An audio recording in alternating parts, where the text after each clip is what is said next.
பாண்டவர்களின் வனவாசத்தின் பொழுது ஒரு நாள் பாண்டவர்கள் ஐவரும் உணவு தேடி வனத்திற்குள் சென்றிருந்தனர். திரௌபதி மட்டும் தனியாக இருந்தாள். அப்போது அவர்கள் தங்கியிருந்த குகையின் முன்பாக ஒரு தேர் வந்து நின்றது. அதிலிருந்து இறங்கினான் சிந்து தேசத்து மன்னன் ஜெயத்ரதன். கௌரவர்களின் ஒரே தங்கையை மணந்தவன்தான் இந்த ஜெயத்ரதன். வந்தவர்களை வா என்று அழைப்பதே பண்பாடு. எனவே ஜெயத்ரதனை அழைத்து இருக்கை கொடுத்து உண்பதற்கு பழமும் பருக நீரும் கொடுத்தாள். ஆனாலும் திரௌபதியின் மனதில் இவன் எதற்காக வந்திருக்கிறான் என்ற யோசனை ஓடியது.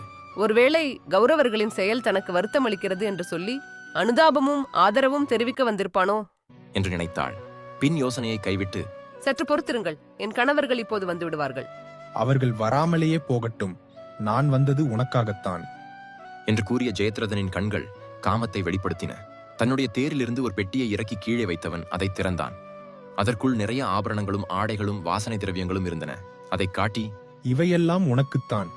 நீ என்னுடன் சிந்து தேசம் வந்தால் இன்னும் நிறைய தருவேன் என்றான். அவன் வந்ததற்கான அர்த்தம் புரிந்த திரௌபதி, நான் இந்திரபிரஸ்தத்தின் அரசி, பாண்டவர்களின் மனைவி. நீ இப்படி பேசியது என் கணவர்களுக்கு தெரிந்தால் நீ உயிருடன் இருக்க மாட்டாய் என்றாள் கோபம் கொப்பளிக்க. சட்டென்று திரௌபதியின் கூந்தலை இறுக பற்றிய ஜெயத்ரதன், நீ எந்த தேசத்திற்கும் அரசியல்ல, அனைத்தையும் இழந்து போன பிச்சைக்காரி. 5 பேருடன் வாழும் பரத்தை நீ என்னுடைய அரண்மனையில் என் ஆசை நாயகியாக வசதியாக வாழலாம் என்று கூறியபடியே தரதரவென்று இழுத்துச் சென்று தன்னுடைய தேரில் ஏற்றினான். இந்த செய்கையை அங்கு தவம் செய்து கொண்டிருந்த சில முனிவர்கள் கண்டு அர்ச்சுனனிடமும் பீமனிடமும் கூறினர். அவர்கள் தேரை தொடர்ந்து போனார்கள். சற்று நேரத்தில் ஜெயத்ரதன் பிடிபட்டு விட்டான். அவனது தேர் சக்கரங்களை அர்ச்சுனன் அம்பு வீசி உடைத்தான். பீமன் ஜெயத்ரதன் மீது பாய்ந்து அவனை தாக்கினான். இன்னும் கொஞ்சம் தாக்கினாலும் அவன் இறந்து போயிருப்பான். அதற்குள் யுதிஷ்டிரர் வந்து, பீமா, இவன் நம்முடைய ஒரே சகோதரியின் கணவன். இவன் செய்த தவறுக்காக அவள் விதவையாக வேண்டாம் என்று கூறி தடுத்து விட்டார்.